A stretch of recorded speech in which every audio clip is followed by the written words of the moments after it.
गुफा के मुहाने पर खड़े होकर विक्रमादित्य ने उस व्यक्ति को सहारा दिया जिसकी आंखों से खून बह रहा था।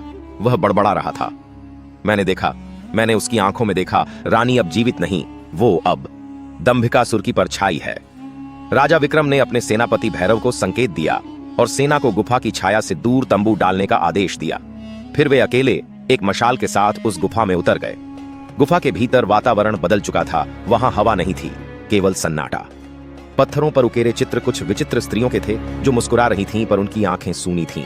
और एक चित्र में राजा ने साफ देखा रानी चंद्रलेखा को दंभिकासुर की पीठ पर बांध कर ले जाया जा रहा है। गुफा के बीचों बीच एक चबूतरा था जिस पर एक टूटा हुआ शीशा रखा था। जैसे ही विक्रम ने उसे छुआ, एक रहस्यमयी ध्वनि गूंजी। राजा विक्रम, सौंदर्य की खोज में तू यहाँ आया है, पर इस जंगल में सुंदरता अभिशाप बन चुकी है।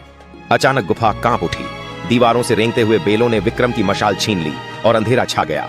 तभी एक स्वर और गूंजा, तेरी रानी अब नायिका बन चुकी है, सौंदर्य की रानी, जो अब सौंदर्य के लिए दूसरों का रक्त पीती है। विक्रम का हृदय कांप उठा। क्या रानी अब राक्षसी बन चुकी है?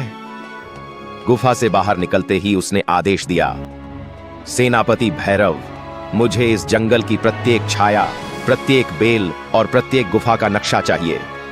जब तक रानी नहीं मिलती, न उज्जैनी लौटूंगा, न सिंहासन पर बैठूंगा। अगले दिन सुबह गुप्तचर एक अजीब वस्तु लेकर लौटे, रानी की चूड़ियां, जो एक प्राचीन नरवल्ली वृक्ष के नीचे मिली थीं। यह वही पेड़ था जिसके बारे में कहा जाता है कि वह जीवित स्त्रियों को निगलकर उन्हें छाया नारी में बदल देता है। और उस वृक्ष की जड़ें धीरे धीरे उज्जैनी की दिशा में फैल रही थीं। राजा विक्रम ने अपने ज्ञानी ब्राह्मण से पूछा, क्या कोई उपाय है इस दंभिकासुर को हराने का? ब्राह्मण बोला, राजन, दंभिकासुर को कोई शस्त्र नहीं मार सकता।